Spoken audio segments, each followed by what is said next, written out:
तेलंगाना चुनाव के लिए बीजेपी आज जारी करेगी घोषणा पत्र। केंद्रीय गृह मंत्री अमित शाह की मौजूदगी में पार्टी जारी करेगी घोषणा पत्र। हर वर्ग को साधने की होगी कोशिश। तेलंगाना चुनाव के मद्देनजर शाह ओबीसी को लेकर कर सकते हैं बड़ा ऐलान। केंद्रीय मंत्री की गढ़वाल, नलगोंडा, वारंगल में चुनावी रैली। राजस्थान में सीएम योगी करेंगे कई सभाएं। आहोर में योगी की पहली सभा होगी, उसके बाद वे सांचौर में करेंगे जनसभा। शाम को सीएम योगी जोधपुर पहुंचेंगे। सरदारपुरा और सूरसागर विधानसभा क्षेत्रों में रोड शो करेंगे। बीजेपी उम्मीदवारों के लिए वोट मांगेंगे।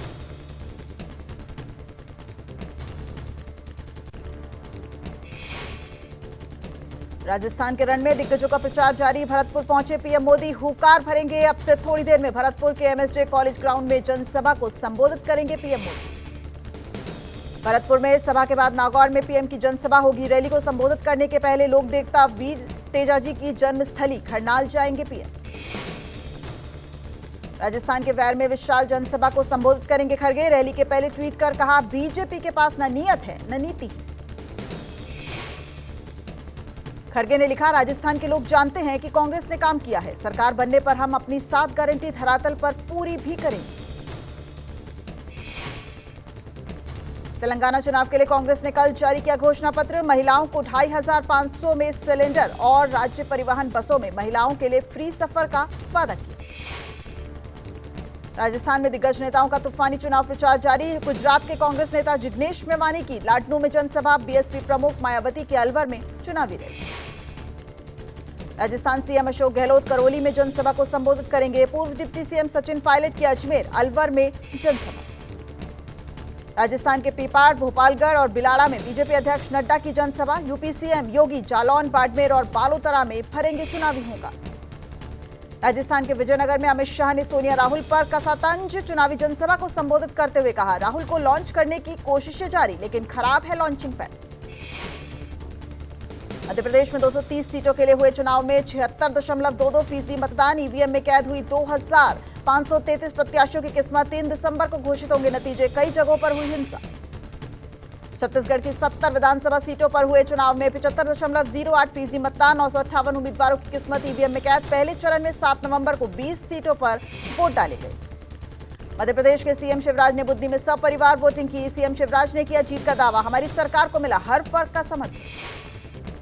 पूर्व सीएम कमलनाथ ने वोट डालने के बाद बीजेपी पर बोला बड़ा हमला। कहा, एमपी में बीजेपी ने शराब और पैसा बांटा। सरकार ने चुनाव में प्रशासन का दुरुपयोग किया। छत्तीसगढ़ के पूर्व सीएम रमन सिंह का दावा, सीएम भूपेश बघेल ने भय आतंक का राज चलाया। जनता ने बदलाव के लिए की वोटिंग। केंद्रीय मंत्री ज्योतिरादित्य सिंधिया ने सीएम रेस में शामिल होने की अटकलों को खारिज कर दिया। कहा, यह रेस विकास और प्रगति की है। छत्तीसगढ़ के गरियाबंद में नक्सलियों ने आईईडी ब्लास्ट किया। वोटिंग कराकर लौट रही टीम को निशाना बनाया। हमले में आईटीबीपी का एक जवान शहीद हो गया। सीएम केजरीवाल ने मुख्य सचिव के अस्पताल घोटाले की जांच रिपोर्ट एलजी को भेजी। एलजी से मुख्य सचिव को पद से हटाने की मांग की। दिल्ली के सतर्कता मंत्री आतिशी ने मुख्य सचिव नरेश कुमार पर गंभीर आरोप लगाया। अपने बेटे को फायदा पहुंचाने के लिए बिना टेंडर जारी किया एआई सॉफ्टवेयर का काम सौंपा। पंजाब दौरे पर सीएम केजरीवाल कई प्रोजेक्ट्स का करेंगे उद्घाटन। होशियारपुर में विशाल रैली को करेंगे संबोधित। होशियारपुर में सीएम केजरीवाल देंगे 900 करोड़ की सौगात। विकास क्रांति के नाम से रैली करेंगे सीएम केजरीवाल।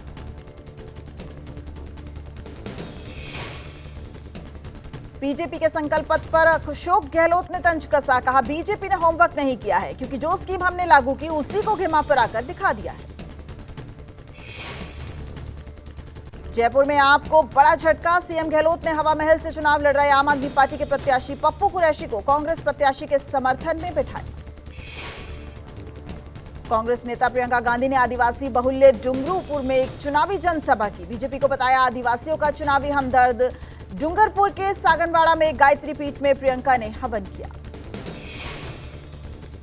एआईएमआईएम प्रमुख असदुद्दीन ओवैसी ने बीजेपी कांग्रेस पर साझा हमला किया। कहा, मजलिस नेता को देश स्तरीय नेता बनता नहीं देखना चाहती दोनों पार्टियां। कांग्रेस नेता राहुल गांधी के खिलाफ मानहानि केस करने वाले बीजेपी नेता को बड़ी जिम्मेदारी। विधायक पुनेश मोदी बने दादर नगर हवेली और दमन के प्रदेश प्रभारी। मुंबई के ढिलाई रोड ब्रिज उद्घाटन मामले में आदित्य ठाकरे पर एफआईआर दर्ज। उद्धव गुट के 3 नेताओं पर दर्ज केस। आदित्य ठाकरे, सुनील शिंदे और सचिन अहिर के खिलाफ एफआईआर दर्ज। तीनों नेताओं के खिलाफ आईपीसी की धारा 143, 149, 326 और 447 के तहत मामला दर्ज। नगर निगम के सड़क विभाग ने एनएम जोशी पुलिस स्टेशन में दर्ज की शिकायत। मुंबई नगर निगम ने रोड पर काम पूरा होने के 7 दिनों के बाद लेन शुरू होने की योजना बनाई थी। नगर निगम के अधिकारियों का कहना है कि इस तरह से उद्घाटन करना गैर कानूनी है। मराठा आरक्षण को लेकर पश्चिम महाराष्ट्र दौरे पर मनोज जरांगे। सतारा में भरेंगे हुकार, भुजबल को दे सकते हैं कड़ा जवाब। छगन भुजबल के घर के बाहर बढ़ाई गई सुरक्षा। 15 नवंबर से महाराष्ट्र के विभिन्न हिस्सों के दौरे पर जरांगे जाएंगे। आरक्षण की अपनी मांग को लेकर जागरूकता बढ़ाने के लिए कर रहे हैं देशव्यापी दौरा। डीप फेक और एआई पर पीएम के बयान पर बोली प्रियंका चतुर्वेदी। कहा, पीएम जो कह रहे हैं उस पर केंद्र सरकार काम करे और नीति बनाए। प्रियंका चतुर्वेदी ने कहा, लंबे समय से मैं एआई को लेकर चिंता उठा रही हूं। इसको नियंत्रित करने के लिए गाइडलाइन बेहद जरूरी है। कल पीएम मोदी ने एआई के गलत इस्तेमाल को देश की सुरक्षा के लिए खतरा बताया था। डीप फेक वीडियो पर भी चिंता जताई थी। दिवाली मिलन समारोह के दौरान एआई पर जागरूकता बढ़ाने का आह्वान भी किया।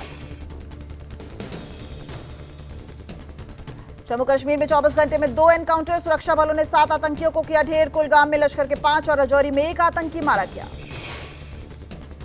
कुलगाम के सामनू इलाके सुरक्षा बलों को आतंकियों के छिपे होने की सूचना मिली थी। सर्च ऑपरेशन के दौरान आतंकियों ने सुरक्षा बलों पर फायरिंग की। ऑपरेशन में सेना की 34वीं राष्ट्रीय राइफल्स, 9 पैरा, सीआरपीएफ और राज्य पुलिस शामिल है। आतंकी जिस घर में छुपे थे, सेना के हमले के बाद घर टूट गया और आतंकी मारे गए। कुलगाम में मारे गए आतंकियों से भारी मात्रा में हथियार और गोला बारूद बरामद। 4 AK-47 राइफलें, 10 AK-47 मैगजीन, 2 पिस्तौल और 3 पिस्टल मैगजीन, 4 ग्रेनेड बरामद। उत्तरकाशी टनल हादसे में 6ठे दिन रेस्क्यू ऑपरेशन रुका। इंदौर से मंगाई जा रही है तीसरी मशीन। पिछले 7 दिनों से टनल में फंसे हैं 40 मजदूर। ऑस्ट्रेलिया के टनल एक्सपर्ट ने टनल का जायजा लिया। रेस्क्यू ऑपरेशन में लगी आगर मशीन की बेयरिंग खराब, जिसके कारण मशीन पाइप पुश नहीं कर पा रही है। टनल के अंदर अब तक 25 मीटर ही खुदाई की गई है। सुरंग में 5 पाइप ड्रिल करने के बाद डाले जा चुके हैं, लेकिन फंसे मजदूरों में 2 लोगों की तबीयत भी बिगड़ गई है। पिछले 7 दिनों में टनल में फंसे हुए हैं 40 मजदूर। बिहार में आरक्षण संशोधक विधेयक 2023 को राज्यपाल राजेंद्र विश्वनाथ आर्लेकर ने मंजूरी दे दी है। शीतकालीन सत्र में नौकरी और शिक्षण संस्थान में 75% आरक्षण को सदन ने दी थी मंजूरी। हरियाणा में प्राइवेट नौकरियों में 75% आरक्षण के फैसले को पंजाब हरियाणा हाईकोर्ट ने खारिज किया। कोर्ट ने फैसले को बताया असंवैधानिक। Haryana state employment of local candidates act 2020 के तहत दिया गया था आरक्षण। 30,000 से कम वेतन वाली नौकरियों पर यह नियम था लागू। दिल्ली में वायु प्रदूषण को लेकर दिल्ली के पर्यावरण मंत्री गोपाल राय ने कहा, अब हवा की गति थोड़ी बदली है और चीजों में सुधार देखा जा रहा है। आज प्रदूषण का स्तर लगभग 100 अंक नीचे गया। उम्मीद है कि इससे आगे और सुधार होगा। हवा की गति थोड़ी बदली है और चीज़ों में थोड़ा सुधार देखा जा रहा है। आज लगभग 100 अंक नीचे प्रदूषण का स्तर गया है और हमें उम्मीद है कि इसमें और आगे जल्द ही सुधार हो, जिससे कि दिल्ली बीजेपी ने यमुना में प्रदूषण को लेकर आम आदमी पार्टी सरकार को घेरा। बीजेपी नेता हरीश खुराना ने कहा, पूर्वांचल के लोगों को सीएम ने ठगा। यमुना का ऑक्सीजन लेवल बहुत खराब है। और मेरे पूर्वांचल भाइयों के साथ एक बार फिर दिल्ली के मुख्यमंत्री अरविंद केजरीवाल ने धोखा किया है। ये है दिल्ली की हालात के ऑक्सीजन का लेवल बिल्कुल बहुत उस पे है। दिल्ली का प्रदूषण खतरनाक लेवल के ऊपर है यमुना के अंदर। दिल्ली एनसीआर की आबोहवा अभी भी गंभीर श्रेणी में बनी हुई है। कोहरे और धुंध की दोहरी मार से एयर क्वालिटी घटी है। दिल्ली के कई इलाकों में एयर क्वालिटी इंडेक्स 400 के पार पहुंच गया। सीपीसीबी के मुताबिक दिल्ली के बवाना में AQI 403, द्वारका में AQI 408 दर्ज हुआ। आनंद विहार में AQI 350 और आरके पुरम में AQI 398 AQI दर्ज किया गया। राष्ट्रीय राजधानी दिल्ली के मयूर विहार में वायु गुणवत्ता सूचकांक बहुत खराब श्रेणी में पहुंच गया। ड्रोन तस्वीरों में दिखा स्मॉग, विजिबिलिटी हुई कम। सफर ऐप के मुताबिक नोएडा की एयर क्वालिटी गंभीर से बहुत खराब श्रेणी में पहुंची। सुधार नोएडा में AQI 298 दर्ज किया गया। गाजियाबाद में भी एयर क्वालिटी इंडेक्स 290 पहुंच गया। नोएडा सेक्टर 44 की ड्रोन तस्वीरें सामने आई। आसमान में दिखा स्मॉग। वायु प्रदूषण होने की वजह से लोगों को सांस संबंधी हो रही है परेशानी। रेव पार्टी और वेनम तस्करी के मामले में आरोपी राहुल यादव से नोएडा पुलिस ने पूछताछ की है। राहुल यादव की निशानदेही पर पुलिस उसे हरियाणा के फाजिलपुर गांव लेकर पहुंची। रेव पार्टी और वेनम तस्करी केस में सिंगर फजलपुरिया की मुश्किलें बढ़ गई हैं। आरोपी राहुल यादव की निशानदेही पर पुलिस पहुंची है सिंगर फजलपुरिया के घर। जांच के दौरान फजलपुरिया के घर से 2 सांप भी बरामद हुए। उत्तराखंड के चंबौली में आज बंद होंगे बद्रीनाथ धाम के कपाट। विधिवत पूजा अर्चना कर कपाट बंद करने की तैयारी पूरी। आज दोपहर 3:33 पर बद्रीनाथ धाम के कपाट शीतकाल के लिए बंद हो जाएंगे। इस अवसर पर मंदिर परिसर को 15 क्विंटल गेंदे के फूलों से सजाया गया है। बद्रीनाथ कपाट शीतकाल के लिए बंद होते ही होगा 4 धाम यात्रा का समापन। इस साल बद्रीनाथ धाम में 18 लाख से ज्यादा श्रद्धालुओं ने दर्शन किए। केदारनाथ धाम के कपाट बंद होने के बाद यमुनोत्री धाम के भी कपाट शीतकाल के लिए बंद होंगे। इस दौरान जयकारों से गूंजा मंदिर परिसर।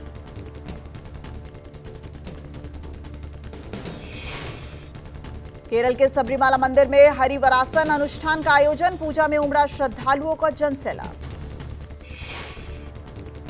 केरल के सबरीमाला मंदिर में केंद्रीय मंत्री शोभा करंदलाजे ने दर्शन किए।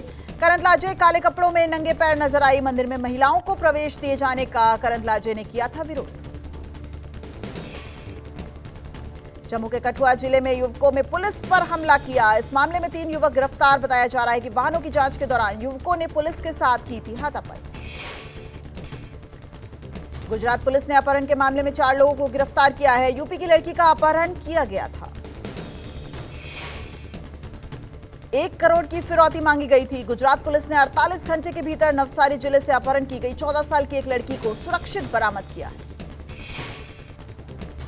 यूपी के बिजनौर में लूट और गैंगरेप मामले में पुलिस ने बड़ा खुलासा किया है। गैंगरेप की घटना होने से पुलिस ने इनकार किया है।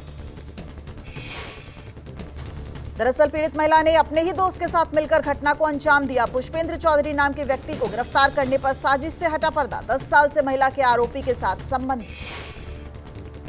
फरीदाबाद पुलिस ने 6 साल के बच्चे के अपहरण और हत्या मामले में आरोपी फूफा को गिरफ्तार किया है। जानकारी के मुताबिक 2 दिन पहले बच्चा गायब हुआ था।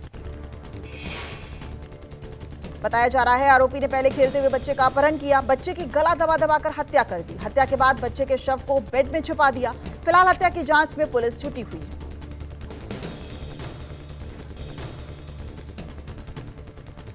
इजराइल पर 7 अक्टूबर के हमले के बाद जर्मन टैटू आर्टिस्ट को न्यूड परेड कराने वाला हमास आतंकी ढेर। शनी लॉक की मां ने इजरायली अधिकारी को हवाले से जानकारी दी। कहा, नरक की आग में जल रहा है मेरी बच्ची का हथियार।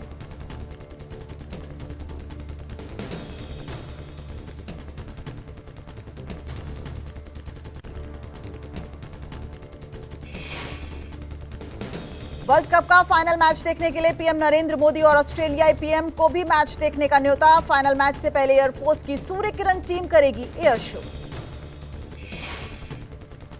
वर्ल्ड कप के रोमांचक मुकाबले से पहले दुनिया देखेगी भारत की एयरफोर्स की ताकत। एयरफोर्स की सूर्य किरण टीम के एयर शो में दिखेंगे हैरत अंगेज करतब। वर्ल्ड कप के फाइनल मैच के लिए मुंबई के छत्रपति शिवाजी महाराज टर्मिनल से अहमदाबाद के लिए चलेंगी वर्ल्ड कप स्पेशल ट्रेनें। पाकिस्तान क्रिकेट मैनेजमेंट कमेटी के चीफ जकाश अशरफ और सीईओ सलमान नासिर आज आएंगे भारत। अहमदाबाद में होने वाली आईसीसी कार्यकारी बोर्ड की बैठक में हिस्सा लेंगे। पाकिस्तान क्रिकेट बोर्ड के मुताबिक आईसीसी कार्यकारी बोर्ड की बैठक में 2025 में पाकिस्तान की मेजबानी में होने वाली चैंपियंस ट्रॉफी पर होगी चर्चा। इंडिया ऑस्ट्रेलिया मैच भी देखेंगे पाक क्रिकेट बोर्ड के अधिकारी। ऑस्ट्रेलिया के खिलाफ वर्ल्ड कप फाइनल में टीम इंडिया में एक बदलाव संभव है। शुक्रवार को दिग्गज स्पिनर आर अश्विन के नेट प्रैक्टिस को देखकर लग रहे हैं कयास। मोहम्मद सिराज प्लेइंग 11 से हो सकते हैं बाहर। अहमदाबाद के नरेंद्र मोदी स्टेडियम में वर्ल्ड कप 2023 के फाइनल को यादगार बनाने की तैयारी। मैच से पहले एयरफोर्स की सूर्यकिरण टीम दिखाएगी बेहतरीन एयर शो। वर्ल्ड कप में शानदार प्रदर्शन करने वाले अमरोहा के मोहम्मद शमी के गांव में बनेगा मिनी स्टेडियम। योगी सरकार के आदेश के बाद जिला प्रशासन ने शमी के गांव सहसपुर अलीनगर में चिन्हित की जमीन। द ग्रेट खली के नाम से मशहूर WWE सुपरस्टार रहे दिलीप सिंह राणा पिता बने। उनकी पत्नी हरमिंदर कौर ने दिया बेटे को जन्म। बेटे के साथ खली ने शेयर की रील। खली की एक बेटी भी है। यमन के हत्या के आरोप में फांसी की सजा पाई भारतीय मूल की महिला निमिषा प्रिया को झटका। यमनी सुप्रीम कोर्ट ने भी मौत की सजा के खिलाफ अपील की खारिज। निचली अदालत ने 2018 में सुनाई थी सजा। पाकिस्तान के पेशावर हाईकोर्ट ने आतंकी लादेन का पता बताने वाले डॉक्टर शकील अफरीदी को दी बड़ी राहत। डॉक्टर की पत्नी और बच्चों को विदेश जाने की इजाजत मिली। कोर्ट ने एग्जिट कंट्रोल लिस्ट से नाम हटाने का दिया आदेश।